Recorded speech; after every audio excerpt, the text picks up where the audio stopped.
From the Smith Radio Studios, it's Carrie and Brian Smith. This is Smith Radio.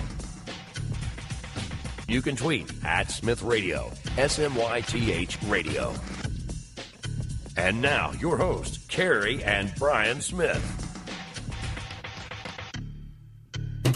Good evening, everybody. Welcome to Smith Radio. Your host, Brian Smith and Carrie Smith. Giving you all the weekend updates, the week updates, wrapping it all up, making sense of it all, exposing the fake news media, telling you who you should be listening to because it's the right news media. That would be us, Smith Radio. I'm just saying. We are live on Vimeo every Sunday evening, 5 to 8 p.m. Eastern. And then Vimeo.com/Smith Radio. And if that's too much to remember, don't worry about it because Vimeo simulcasts our show to SmithTV.com, SmithRadio.com. New Right Network on YouTube.com. Okay. Periscope for for those of you on Twitter, it's on Periscope, Smith Radio, at Smith Radio. I don't understand. What's the deal with Periscope? Why is Periscope TV. That's all it is, Periscope.tv? Yeah, because Periscope.com is clearly a website owned and run by the Navy. Their submarine division. Really? No, that's Periscope.gov, FYI. .mil. Yeah, Carrie got me. Carrie got me. It's been a long weekend. All right, folks. Well, just real quick, just kind of a heads up on what's going on. This is going to be a different show, not a normal show as usual. A little bit different because, and if you real quick, if you want to listen to show audio throughout the week, which a lot of people do, you can go to iHeartRadio, Smith Space Radio on iHeart. I probably had to change that up, make that Smith TV. On iHeart? Yeah, that would probably be good. I'm going to work on that. I'm working on that this week. So go to iHeart and then it'd be Smith TV. That'd be kind of cool, actually. Wouldn't it be Smith Radio on iHeart Radio? Because you're not watching TV on iHeart Radio. It's kind of interesting. I don't know. Dang it, man. It's been a long 4 days. I'm trying to use logic. So anyway. Right. So, folks, we were at American Priorities Conference in Washington, D.C. this past 4 days. We just flew in this morning, and boy, are our arms tired. Wow. No, shouldn't have done that. Oh, wow. No, shouldn't have done that. All right. I did have some coffee. Both of us took a little bit of a snoozer trying to kind of re-energize, recharge the bat tries. So that's what we're going to do. We're going to talk about American Priorities Conference, and I do definitely want to touch on the Deep State and Papadopoulos because George Papadopoulos, now a good and huge supporter of Smith Radio, good friend now. Yeah. Last time you talked to us, we had never met him. No, and the last time we said goodnight, we escorted him and his wife to their suite and bid adieu. And with that, we said we'd catch up. I was literally volunteer security. Yes, we both. But you know what? I think we're well worth the money that was spent on us. Absolutely. So we'll get into that, but specifically the interview that Mike Cernovich had with Papadopoulos at American Priorities Conference, as well as some things that are developing Papadopoulos' story. Don't think it's unique. It's not. General Flynn has an almost identical story. When I say identical, it's identical in the sense that communism and Islam is identical. There may be some subtle differences, but they really are almost identical. Talked with General Flynn Jr., and yeah, I'm right. Okay. I'll take your word for it. So the things that we're going to talk about are definitely correct. There are some things that we won't talk about just because there are still ongoing investigations and whatnot. But we will get you the real news and explain what the deep state is doing and the Russia hoax as well. With that being said, American Priorities had their very, very first annual. Inaugural.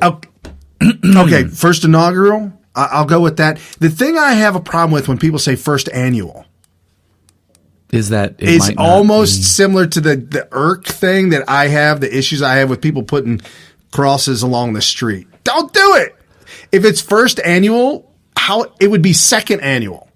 A first inaugural. Oh, I see what you're saying. Second annual. Okay. Am I being too picky on that, or is that? First name. Well, it depends on how you're using the word. I used to get so offended by African American. I'm still triggered by that. Well, it was Omar Navarro who pointed out that he's okay being called Mexican American because Mexican is the adjective and American is the noun. So we're all Americans. It's just that he has the Mexican heritage. Well, Mr. Navarro, thank you very much. And we did spend time with him this weekend as well. He's a cool guy. How you doing? I thought, these people that run for office and they're successful and they've been all over TV and they're trying to get, whatever to get elected. Sometimes they're just like, oh, nice to meet you. All right, see ya. And then they ignore you. But he was totally cool. He was cool to party with. Yeah. Whoa. I mean, like party and talk and hang out. What? What do you think we were doing? Lines of coke or something? Whoa! Wow, I guess it's the last time we'll see Omar. He's like, gosh, these guys are crazy. Man, his chances of re-election. No. I'm joking. No. The thing about these things is you have after parties after the regularly scheduled programming is over for the day, and then you have a couple hours to kill, and you have these after parties, and he attended. Right. And so just a couple of rundown on the couple of folks that just off the top of my head. Again, there were a lot of speakers, 70-some speakers, 4 solid days. It was it 4? 3 solid days. Kerry was there an extra 2 days. Yeah. So Kerry was there 5 days. It's funny. We never did one of these before, and now that we have, I'm telling you right now, I officially know how to do these things now. So there's a lot of guesswork in the beginning, but guaranteed. I don't know. What do you think? The learning curve is steep, but Kerry and I are involved in a lot of the technical aspects of this show, as well as putting on this show. We've been doing the show. This is our 5th year.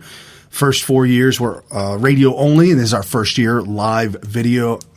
Also simulcast radio or, audio only, if you will. Yeah. And so we've got a little bit of the technical aspects. So when it came time to actually miking people up, it came time to the scheduling, things like that. Just scheduling the mics. Literally. Yep. You can't just be like, oh, we're in a room. Where's the mics? No, you got to order this up. Well, that's a little inside baseball stuff. Right, and security as well. When you say security, we doubled, if you will, as security. There was a handful of us. So and I put the pictures. Hold on, I put the pictures up. You guys, if you follow us on Twitter, I put the pictures up of the earpiece and the handout. You put that up? Stuff. Cool, because I took 2. Okay. I sent one to your wife because you looked very official. And I had this, folks. If you all have never seen me in a suit and tie. Nobody has seen me in a suit and tie. Not like the one I just doxed you. I doxed you with the suit on. Oh yeah, because folks, I don't know if you know this, but I did not fit into that suit. I bought that suit 20-some years ago, and I've never been able to fit in it. Well, you lost some weight. Did. So I fit in that thing this weekend. Had a lot of fun with it. And we met a lot of great people. So real quick, Dr. Jane Ruby was there as well. She also emceed the award ceremony. The award ceremony, which was at the Winter Ball. That's right. I know you guys might think, wow, Kerry's having trouble with his pronunciation today. No, it really is the Winter Ball without a T. Oh, it wasn't Winter Ball? No, Winter Ball. WINNER, because it was a play on the fact that we are always winning. Seriously, that's what because somebody said, is there a typo on that? No, it was a snow theme, and there was an ice sculpture. Oh, that ice sculpture was something else. It was giant. And it was so cool because when you went over to it, it was just dripping. The water was dripping. Well, they always are. If you've ever been, unless it's outside, but if you've ever been to one of these things with ice sculpture, it's going to drip until it's gone. And Pastor Mark Burns, who will be, and a lot of these folks that I'm going to be naming that we're going to be talking about will now officially frequent the show Smith Radio. So you guys are in for a treat. Talked with Pastor Mark Burns. And we met him in Atlanta. We've met him a couple of times, and this was a really good event. We were able to sit down and talk with him for a while, get to really engage with Pastor Mark Burns. And he's the nicest guy in the world. Yeah, he's like, man, you guys got to get me on your show. And I'm like, yeah, of course, sir. When you hear him speak, I could imagine being a little intimidated about approaching him to talk, because you would think that he would just start screaming, not in anger, but screaming just in conversation, because that's how he does his speeches. Right. And I posted him opening up the winter ball. And if you saw that on Periscope, and we Periscoped the heck out of this thing, folks. But if you saw that Periscope, you would see a clear example of how he, delivers. Yeah. He delivers the speech, and he's like a hype man for himself. Yes, because he just it could be speech or prayer or whatever it is.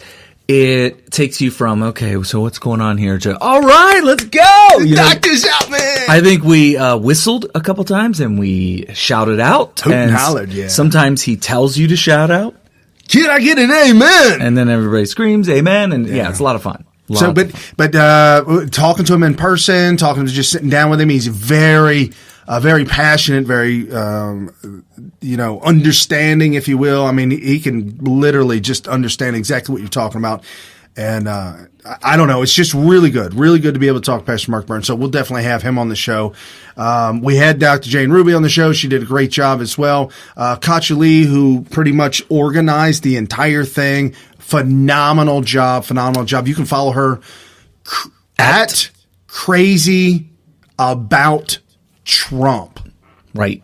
Crazy About Trump. I thought it was something. Anyway. No, okay. Crazy About Trump. Crazy About Trump. Follow her, definitely. And then Alex Phillips. Phenomenal. Incredible. He's been wanting to put this on for so long, and actually, it was funny. I don't know what he was originally planning, because it was coming down to the wire where you have to start, organizing it. And I just called him up out of the blue, interested in getting involved early, because I figured, well, they're going to have something.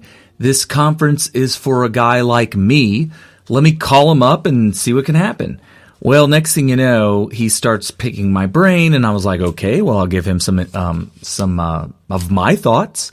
And next thing you know, I don't even know how Katja found out about the conference itself, but I introduced her to Alex via just giving her a phone number, I think.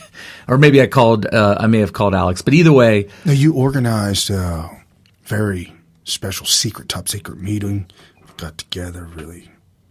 Oh, it was a top secret, giving her the phone number. Yeah. So and the thing is she just wanted to volunteer, do a little this and that, and she ended up running the whole thing. So, and you know what? We're all grateful for it, 100%. And it was great. It was great, and people who went are going to be so happy they did for the rest of their lives, because this thing will have the second annual, third annual, and you're going to want to be able to say that I spoke, or I received an award, or I attended, right. I worked at, whatever it is, the first one. Right. It'll be amazing. And I just want to throw this out there. Buzz Patterson, a phenomenal guy, just awesome. Incredible. He was in the Air Force as well. I mean, he's a pilot in the Air Force, as well as I was. And he and I, there's a little camaraderie there. He understood my plight that I have with some of the Marines that I run into. For somebody that frequents, Fox News and all this kind of stuff pretty often whenever they need that kind of expertise commentary. Right. He makes himself very available. Too cool. He was on a panel. After the panel, he stepped outside and just hung out and talked and fielded questions and just interacted with as long folks. As you wanted to talk to him, he will stand by and have a conversation with you.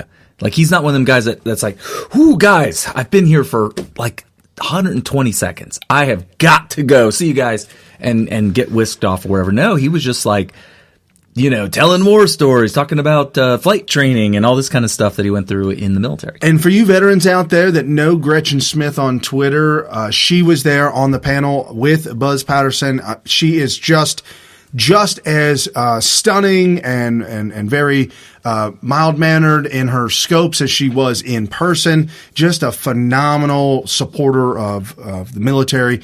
It was an incredible time. Very, very good. So I'm going to throw that out there as well. Buzz will be on the show. I promise you. Absolutely made great connections with Buzz Patterson. He will definitely be on the show. I'm trying to kind of run things through. Martha Bonetta, obviously, she was on the show before the American Produce Conference. Martha Bonetta, phenomenal job with the phenomenal connections that she has that she brought to the table, as well as, Scott. Our buddy Scott Pressler. Folks, at Scott Pressler, all lowercase. He is the Persistence. Persistence. Yeah. It's a play on the resistance that the leftist anti-American treasonous traitors have taken on. So he's like, you know what? We're not the resistance. We are the persistence. And he is, I'll tell you what, he lived up to his name. Absolutely, folks. Let me just throw this out for Scott. Scott was not scheduled. He was scheduled as a speaker. On the last day of 3 days, he was scheduled on the very last day towards the end. Well, Scott showed up the first day because he was going to be there through the whole event. And Scott did what Scott does. If you don't know and you don't follow his scope, Scott is activist in a good sense for the conservative movement. MAGA movement in particular, though. Sorry. He's not just some CPAC person. No. He's got it figured all out. He's out there signing up 500 voters, registered voters. And he's got a special way of doing it because you just don't want to sign somebody up and just say, oh, okay, and all of a sudden they wind up voting Democrat. He's got a very – interesting. Yes. Mm-hmm. So his talk was about that, but I want to give a very, very special heartfelt thanks to Scott. We had an incredible time with him, and from the very first day, he instantly became a volunteer. He volunteered to become a volunteer. And he stayed through the whole thing. We worked 12-hour days. One day was 16 hours. Gosh. Another day was 10 hours. I'm just saying. Didn't feel like it, though, because like you're hanging out with friends and you're not – a lot of it is just having discussions with people. Now, I forgot to check on Saturday, but Friday night Saturday morning, I checked my phone, the iPhone, the little health app, and it said – Friday, I walked 5.5 miles. Wow. And we didn't even, because we never left the building. Brian was relied upon for not just security, but like if somebody was far away from an area that they needed to get something from, they would get on the radio. And if Brian was anywhere near, Brian's like, I'll go get it. Okay. So he ended up walking a lot because we had a lot of stuff to move around. Oh. It was like, we have something in room 8222 and we need it up at the front desk. Is anybody nearby? And then it was interesting. Oh, I was the key master. Oh, that's right. Brian, it's one thing, you know how everybody's like, oh, I just want access. I want to be able to be backstage or I want to be in the number one. Brian, somehow, Brian won't tell me. Brian won't tell me how this happened. Nathan? Yeah. Nathan was looking at me, like I showed up kind of late. I mean, so when I say late, I was No, you were on time. You were just the day of. Yeah. So Nathan did it. And he looked at me and he's like, oh, what do I do with you? What do I do with you? What do I do with you? Oh, he's so frustrated because things are just kind of all hectic. Early on, Nathan. And he's got 4 packages, 4 little manila. Little tiny ones. Tiny envelope packages that you would put keys in. But these were room cards. Yeah. And he had 4 different packages, solid packages. He pulled them out and he made a couple of stacks and he took them. He's like, all right, all the rest of those, you're the key master. Keep them. I'm like, sweet. He had a key to every the green room, the blue room. Oh, it was great. And you ended up giving me the one to the green room, which is a lot of fun because if any VIP shows up and they need to get to the green room, they get on the radio. Does anybody have a key to the green room? I'm there. Yep. I'm there. I'm nowhere near the green room, but I'm going to walk all the way across the hotel to unlock it because I want to hang out with the VIP. That's pretty much how it was. Seriously, I did that probably twice. And there was no need for everybody that was there, even Papadopoulos. There was no need. Every single person that attended this, from the famous to folks you just met, everybody was the same. There was no need for any starstruck. There was no need for any. Oh, can I get your autograph, sir? Buzz, sir. There was a lot of selfies. You remember when Gavin McInnes was like, "I'll tell you what, the biggest thing I hate about everybody is that I had to do like 200 selfies." And you were the one that started all the selfies. I started it, so I don't think he hates me as much as the 200th person. Right. You know that 200th person's like, Gavin, wait. And he's probably like, dude, oh my gosh. Dude, I ain't got time, dog. Because when I did it, he was like, sure. And then after like I'm the first person who ever asked him for a selfie in his life. But anyway. And then after 10, he's like, oh, when does this end? Yes. No. Yes. But anyway. Did not have that at this conference, folks. Definitely did not have that. Everybody was very approachable. And the thing about the VIP rooms and the back rooms, they usually had food there at all times. Coffee and food and soda and juice and stuff. So whenever we needed a little pick-me-up. Oh, yeah. They had everything. It was great. They even had limos on the ready for us at all times. And I didn't even know, because we were in the conference 24/7. Yeah, I never left the hotel. That's the life of a worker of one of these conferences. It's interesting. I had so many people come up and tell me what they loved about the conference. And I was always surprised, because I was like, gosh, how did you have that experience? I haven't even seen sunlight in 5 days. True that. Because when you're working it, it's like you're just totally there. You're inside, immersed. You're nowhere near the sunlight, nowhere near fresh air, and you're just working and working. But the attendees are just like, oh, I showed up and I watched this guy speak, and then I went and took a smoke break, or I went to go get something to eat. I came back later. I went to Trump Hotel, all this kind of stuff, and I'm just like, well, I'm really glad you had a great time. And I got a lot of that. That was so awesome.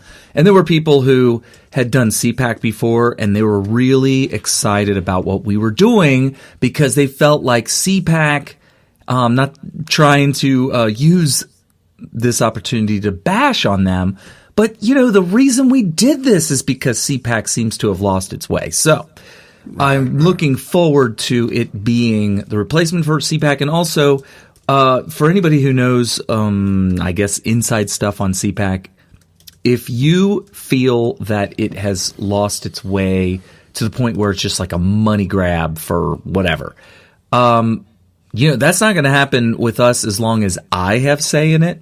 And if you ever see me walk away from it and I'm still on my 2 feet, that might be something to worry about. But it looks to me like, we're going to avoid doing that stuff where we become beholden to whoever's got the biggest paycheck or something like that. So I'm really excited about where it's going. Absolutely, no, without a doubt. And the fact that we're in on this on the ground level, if you will, before this was even the initial conception of this. We spoke with Alex about that in St. Louis, and you folks have been following us. That was just only a few months ago. So we talked about this in St. Louis and said, you know what, this is definitely something that we need to do. Oh, Tom Shadley's on. Hey, Tom, how you doing, buddy? Tom Shadley was phenomenal in orchestrating literally. He was just supposed to be a panelist. He's supposed to be a panelist, but he wound up being a volunteer / everything. He got recruited. He wore so many hats. He did so much that myself and Nathan, we stepped in to alleviate some of the stress and some of the issues by just taking over for scheduling the panelists. That's all. But the fact that we could help get that off of him so that he could focus on all the other stuff that he needed to focus on. I remember Tom Shadley. Wow. Yeah. I had, at one point for about 2 hours, he didn't know, but I played his bodyguard because he was focused on rescheduling, scheduling conflicts. So he was shuffling things around. It takes all your brain power to do that. I don't care who you are, how smart you are, how skilled you are. And you just cannot get interrupted. And it was like this train of people coming over like, Looking for Tom Chatelet. And so I played the guy that was just like, if I can help you, I will. I can direct you to somebody that will if I can't, but you're not talking to Tom Chatelet. Not gonna happen. Wah, wah. So I just basically directed everybody away from him for a long, long time so that he can get the important work done. But so you want to talk about some of the actual events of it, the speakers and all that? Yeah, real quick, I had a question. Sure. America's Voice. Yeah. Yeah. Mm-hmm. Okay, I've got on Twitter America's Voice. Right. I've also got A Voice News. Yeah, which says America's Voice. And then there's also this one that's Voice of America. It's not Voice of America. Okay. There's no way it's Voice of America. It was America's Voice, but now that you showed me those two different, I'm not 100% sure if it's America's Voice or A Voice News. Okay, so somebody can hook me up and give me a heads up on that one. But they were there. America's Voice was there. They had a room all to themselves, doing interviews, setting things up, doing a great job. Apparently, I didn't know this going in, but I found out when I was there that they are a big integral part of this new news media push, folks. Cool. There are a lot of new news media outlets that are coming out. I mean, OAN, Jack Posobiec was there, One America Network.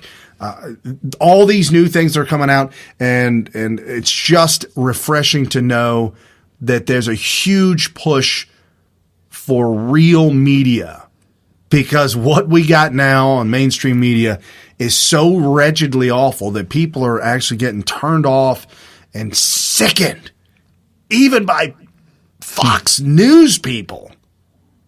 So I found the programming and production president of America's Voice. It's Hollywood Resistance. So she's resisting Hollywood, and her handle is at Bettina VLA. And that's BETTINA VLA. And according to this, she is, and of course, by the way, I worked with her, and she was wonderful. She was really nice. She looked like your typical Hollywood person, but she assured, it's the way she dresses. She had the huge sunglasses, because she doesn't want to get recognized, right? Yeah, I guess. Yeah, I don't know. It was the middle of the night, and she had huge sunglasses on. The fur coat, the whole thing, the whole nine. So she looks like. Oh, right. Yeah. Okay. Yep. I remember her. Yep. Yeah. So she's the president of the programming and production for the brand new conservative TV network, America's Voice. So they were there, and she's the one that I had to work with to help set up the room, so that everything went off without a hitch.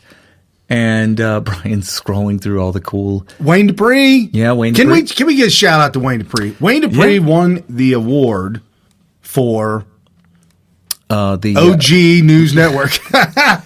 The original gangsta. The original gangsta for conservative new news media. The exact wording of the award, it was a pioneer. The exact wording said OG. No, it was pioneer. So we hung out with Wayne Dupree. We've known Wayne Dupree for a few years now. When we first started on Spreaker, and we were talking about this. We both actually found Spreaker the exact same year. So I wonder if that was the year Spreaker came out. Oh, yeah. But Spreaker was brand new at the time. And that's how we got on iHeart, is through them. Yeah, and Wayne's been on the air for many, many years before Spreaker. It's just that was the first outlet where I knew where I could find him. Before that, it was like, I believe Sean Hannity a long, long, long time ago, many, many years ago, had him briefly on a panel on his show. And so I believe they're friends. They got to be friends. Sean Hannity called it a show. What? Tell him about the story. What? I was listening to it when it happened, but then he gave us the inside. Yeah, apparently he had said something about Sean Hannity and said, hey, everybody blow up his Twitter account to get him to call in for something. I can't remember what it was. And so they started just blowing up his Twitter account. And all of a sudden, he tried to call in, and then... But hold on. He was calling in, and he couldn't get in. He couldn't get in, and so he had to tweet back. Yeah, and Wayne Dupree's people in the comment section. Yeah. Well, Sean Hannity tweeted that he can't get in because he is trying to call, and he can't get through. And so everybody alerted Wayne Dupree of that. Right. And for those of you who are Wayne Dupree fans, you got to remember this because I remember it. I remember listening when it happened. And he was like, I'm trying to get Sean on, but everybody keeps calling in, so I'm going to clear the boards. He tried like 3 times to clear the boards because when you clear the boards, as soon as you're done clearing the boards, the next person that calls is going to be on the boards. So Sean even then was having trouble getting through. Finally, he gets through, and then he proceeds to joke with Wayne about how he's so famous and so popular. He couldn't even get in. He can't even get through. I'm wondering why he doesn't have a separate phone number for those kinds of calls. Well, he does now. Oh, okay. He does now. It's the red phone off to the side. Oh, okay. If the red phone rings, check to make sure it's not a telemarketer. Right. And Officer Tatum was there as well. What a cool guy. Yeah, like some people would show up. And by the way, Officer Tatum is, he's the real deal. When he does his little 10-minute videos or whatever, I'm always riveted. And here's how you know if I truly believe somebody is legit or not. I'm not much of a Facebook person. So normally anything that I find very important in politics, or even somewhat important, is on Twitter. I just retweet it on Twitter. I might even make a mention of what it's about or how I feel about it, and then I'll tweet it. But I never go to Facebook because Facebook is where my friends from a long time ago, from before I was ever political, are friends with me. My family's on there, old colleagues, bosses, whatever. So I rarely ever post anything to Facebook unless it is so groundbreaking and so important that I feel that even people who don't share my politics that would maybe think less of me if they knew that I was conservative or that I was a big Trump supporter. So very seldom do I ever post any of this stuff on Facebook. So when I do, it means something. It really means something. And Officer Tatum is one of maybe 2 or 3 videos I have ever posted or retweeted or shared, or not retweeted, but shared on Facebook. And that's how important of a person I think he is. He shows up and, there's some people that would just show up and be like, okay, I made my appearance. I shook some hands. I took some selfies. I signed some autographs. I'm out of here. No, Officer Tatum decided he's going to be everywhere for all 3 days. And he was everywhere. He attended panels. He spoke himself. He did bring a photographer, but when we were at a VIP, after party, this is inside. Don't tell nobody. I overheard him and his photographer speak of how they can't believe where they're at. Because of the people that were there. Like, these are people that you only see on YouTube and on Twitter and on TV or wherever. They could be Twitter famous or YouTube famous or whatever, or maybe famous in real life, and you just don't see these people. And so they kind of feel like celebrities to you. Right. You get to an event like this, and you'll have like 20 of them, of the most important people. And of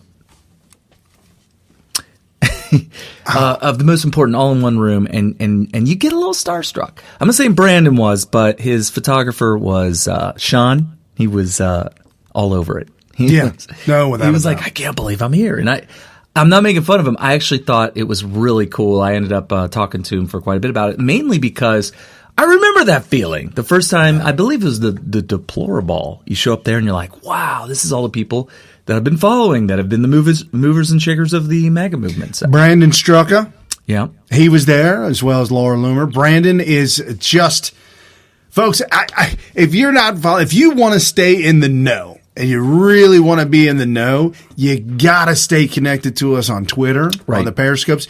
We Periscoped all kinds of crazy nonsense, even the special after party for Papadopoulos. Oh, yeah. Papadopoulos. And during that party, Papadopoulos party, towards the end, It was actually their wedding reception. Impromptu. We had a wedding reception. Turn that down, huh? Yeah, a wedding reception for Papadopoulos because he got married on the way to jail. So they never had an official reception. Katya had a great idea. Alex helped make it happen. Everybody pulled it together. All of us volunteers helped pull it together within less than an hour and a half, 2 hours.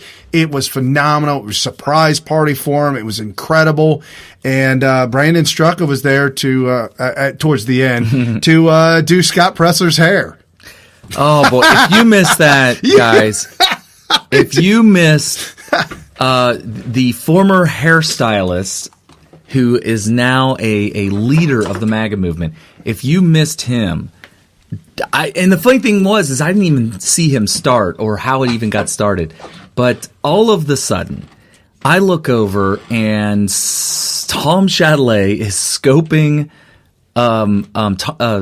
Scott Pressler getting his hair done by Brendan Straka, and it was just hilarious. And that was the wedding reception that the VIP party turned into. It was kind of interesting. So we found out that George Papadopoulos got married immediately before being whisked away to jail.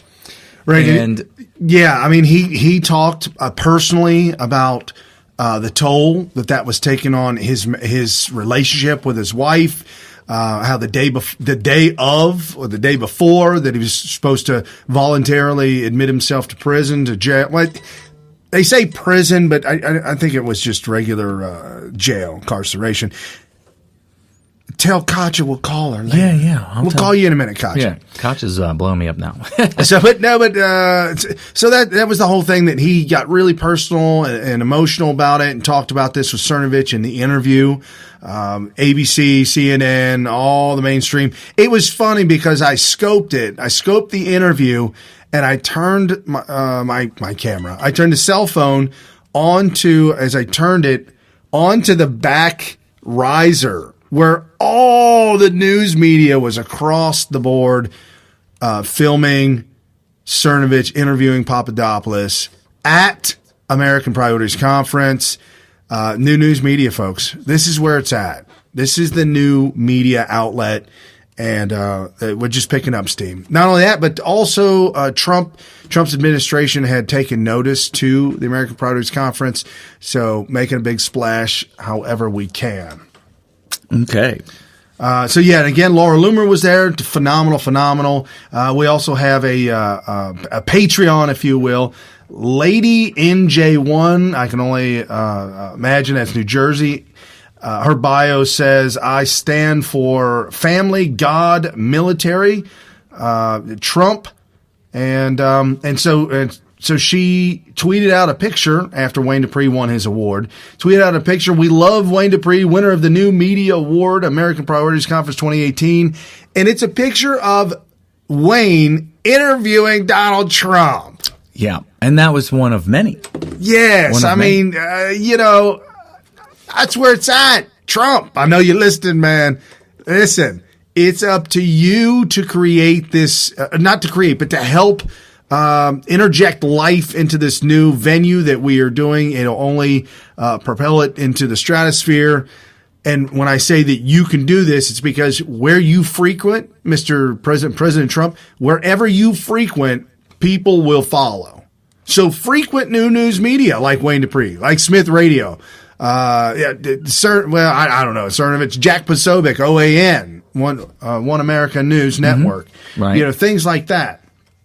Who else was there? I'm just trying to think off the top of my head. I lost train of thought. Who all was there? Yeah.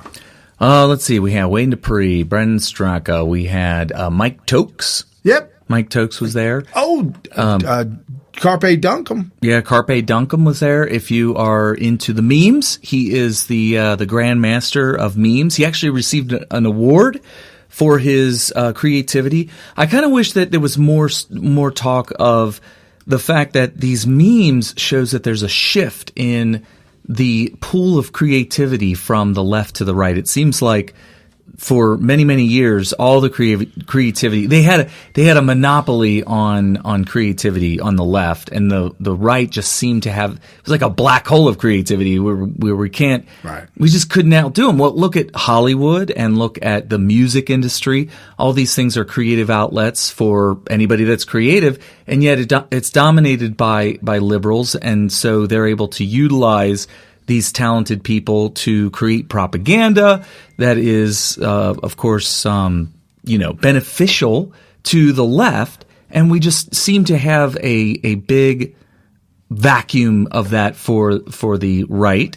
And all of a sudden, out of nowhere, the Trump train comes along, and you start to see these memes. And the memes have been very, very beneficial for the Trump movement. And it got to the point where the left couldn't even compete. And that spawned another meme itself called the Left Can't Meme. And that was a big thing. And that was actually the name of the award. Yeah, the Left Can't Meme. The Left Can't Meme was the name of the award. And Carpe Dunkum won it.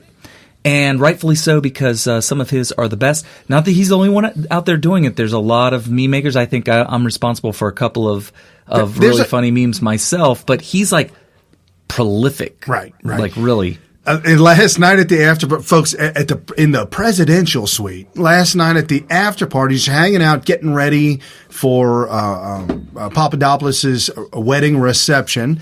Carpe was there, playing on the TV, the Dank House Season 1, Episode 1. It's a compilation of different memes, just absolutely hysterical, and it just ridicules the left and all their insanity. So, I mean, that's where this is going, folks. We've got to keep up the pressure. We got to keep moving on. We got to keep doing these things. And just like Scott Presler said, you've got to get up out of your chair. Yeah. Get away from your computer and physically go out and sign people up. Right. Yep. I mean, it really takes action, not so much just talking about it or listening to other people talk about it. You got to get up and do it. And it may seem scary at first. I mean, I remember the first time before I ever agreed to go door to door, I remember thinking to myself, well, that's for somebody else because I couldn't ever do it. I'm too scared. I can't just go up to strangers. That's just freaky. And then finally, one year, I think it was the Romney year, right? Right. 2012. I thought we should take it a little bit more seriously because of Obama. And so I thought, do you really, really need somebody to go door to door? And then I started thinking, what am I going to do? I can't do it myself. In fact, I'm just going to refuse it. And then I thought, you know what? This is so important. Let me call up Brian and see if he'll help me. And Brian was like, okay, let's go do it. And so doing it with Brian gave me the courage to keep on going. Like once you start doing a couple of doors, you hit a couple doors, you get a couple people answering them and you talk to them for, a minute or two and you move on to the next door. And all of a sudden you're like, okay, I can do a lot more doors. And now it's to the point now where I could split up and do my own or bring one person with me. And I encourage going down that route that I went down. Everybody's scared. There are people, like even Brian, I'm going to be honest with you. Brian was a door-to-door cold call salesman. Not a cold call, but a salesman. Like knock on doors and try to sell you something right then and there. I did cold call too. A cold call too, okay. Yeah. So I thought Brian's the perfect person, but guess what? I could see the look on his face. I could tell he was like, wait, what? You want me to do what? I got to shift gears here. Yeah. Gears. So even Brian wasn't just like, get out of my way, I got this. Even he was a little bit hesitant. Take a good trusted friend out with you. Knock on some doors. After you get to about the third or fourth door, you'll start to really relax. After you do it a couple of days, you'll start to feel like you could probably do this without having a wingman. Right. Yeah, absolutely. And there you go. And the thing is, you're only knocking on doors of Republicans. Mm-hmm. You're not knocking on. When you knock on somebody's door, you're, hey, I'm Republican. Oh, okay. Well, now you got an instant. Hold on real quick. Well, I'm going to get my eggs out of the refrigerator so I can pelt them on you. No, that's not how it works. No. You have software now that tells you, not only does it tell you whether or not they're Republican or Democrat, right. It also tells you the level of Democrat or Republican you're dealing with. There's like a column you can select for very conservative or moderately conservative or undecided. And so when you go to that house and you click on that address, it'll tell you. It'll even give you color coordination. So I highly recommend it. I think Scott Pressler is great because this is what he's trying to do, but I'm just telling you my personal experience because I want you to heed his advice and warnings that we do need to get out there and do that, and we do need to get up off our butt and do the work that's needed to win these elections. And you have to ask people to vote. All right, so check this out real quick. Papadopoulos, old Pappy. I asked him if I could call him Poppy. And he said, cool, that's all right. No big deal. Poppy D. Papa D. So we were hanging out with Papadopoulos last night, hanging out with him and his wife. Just a very genuine, good-hearted soul. It's just an average, any-day American. Well, not average, but just an American. Just anybody you could see on the street. His background is in the energy industry, so he's well connected in that industry in the sense that very knowledgeable, very educated, higher up on the like a white collar worker, if you will, and did very well for himself in that business. His story and what went down with Papadopoulos is not unique. Okay, it is identical to General Flynn's story. And something that I was talking with him about last night was that what he was going through was because Mueller has nothing. And they found out because they were spying on Trump, they were spying on everybody.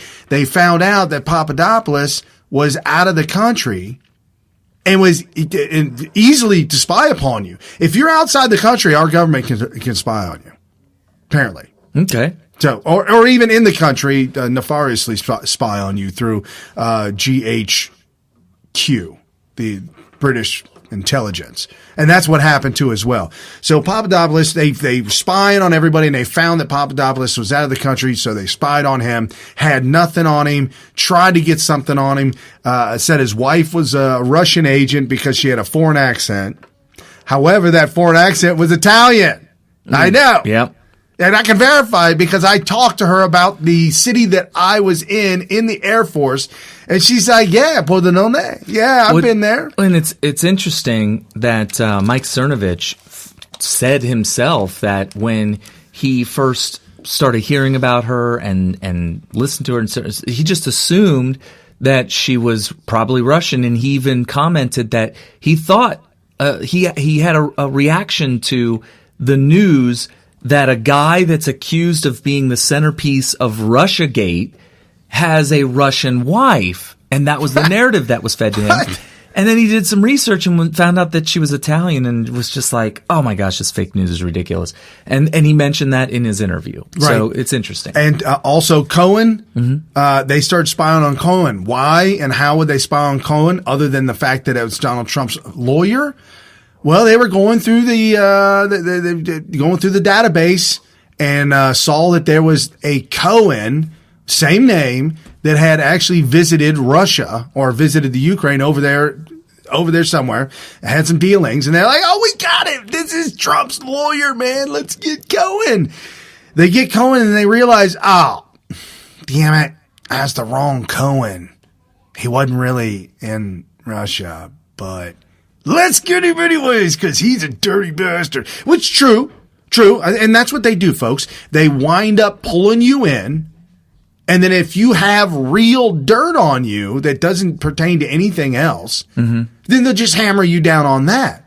And that's what they were doing with Trump. And for all you naysayers and for all the people that, and I'm not Trump supporting naysayers, but for all the trolls out there that are on the scope tonight, on the show, Donald Trump pretty much is maybe not necessarily a Boy Scout, but daggone it, man, old boy ain't got much dirt on him at all. Yeah, I mean, if you think of 70 years of life, you would think 72. 72. Well, yeah. I mean, the thing is this is a lot of time to do things that we can all judge.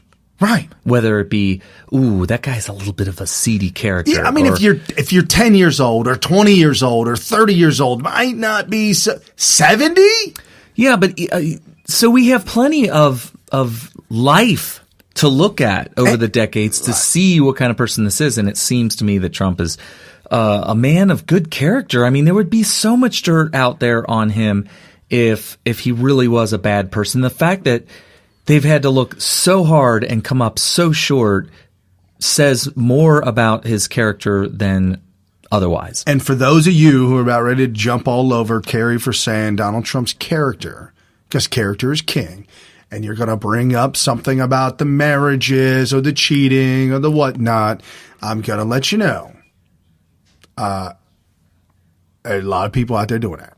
And I'm not saying it's right, but I'm telling you, in the relationship that you're in, if you're married and your spouse is doing something else and you're doing whatever the case is between the two of you, that's y'all's business to fix. Mm-hmm. When it comes to Donald Trump's relationship in business, his character is king when it comes to business relationships, his word. I mean, it's proven fact over the last 72 years of his life. Yeah, I mean, that's good that you brought that up, because he did have 3 marriages. The third one seems to have worked out for him so far. I mean, everything's good. For whatever reason, the other 2 didn't work. I know there's some people who say, well, it was cheating. And then they talk about these women that he had to pay off because he may have had sexual encounters with them. And, if that's his vice, that's fine. But you can't have a successful business, or I should say businesses the way Trump has, and be ripping people off and that kind of stuff, or just doing the wrong thing. You're not going to get help from people. Or be a serial rapist like Bill Clinton. Right. That's true. But don't you want to talk about that? Right. Okay, so that's Cohen, that's Trump, and now General Flynn. General Flynn, right after the campaign, wanted to relax, kick back, and just enjoy himself. So him and his family went down to the Caribbean to get away from it all. He's now outside the country. Obama knew that he was going to take the trip outside the country. Okay. So while he was outside the country, Obama, if you guys recall, disbanded or dispersed or removed the Russian diplomats from America, kicked them out. And we were looking at this and we were like, what? Just before he leaves office, he's going to be out of office within the next 30 days. His term is up.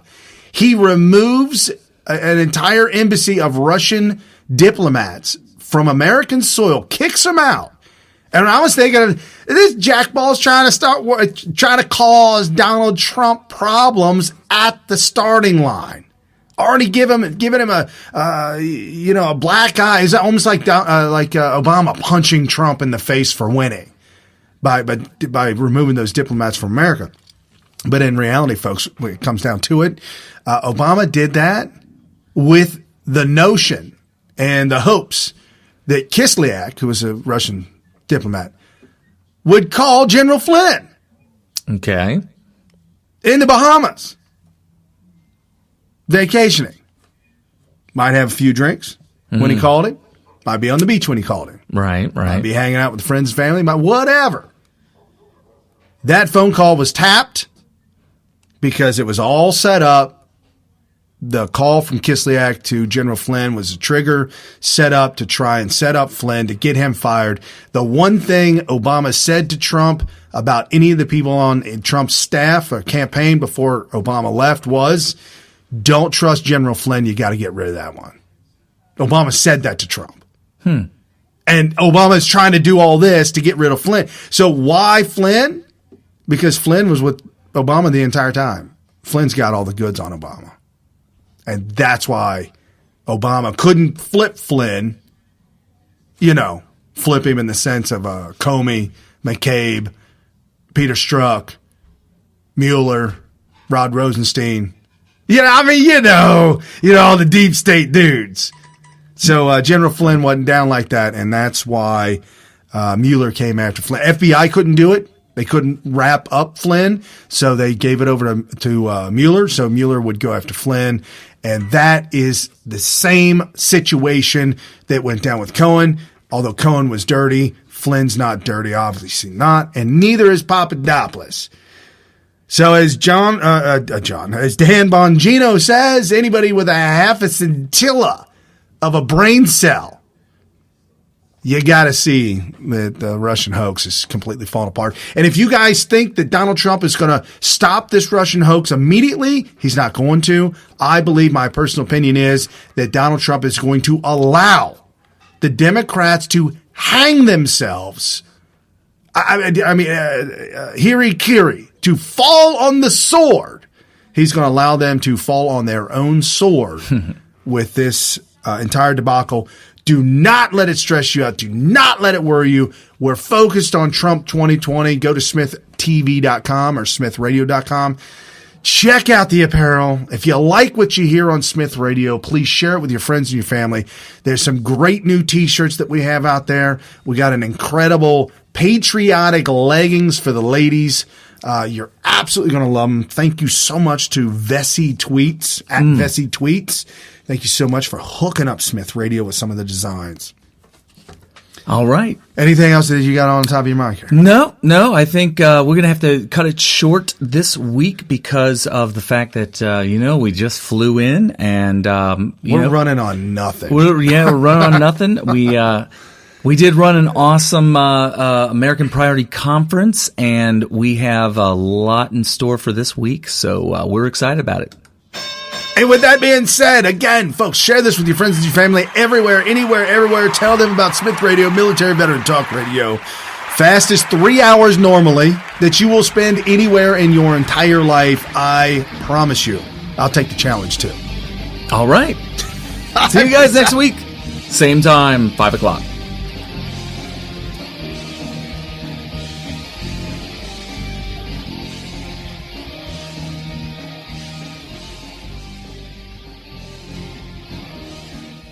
With unfathomable power. What kind of power? Unfathomable. It's without fathom.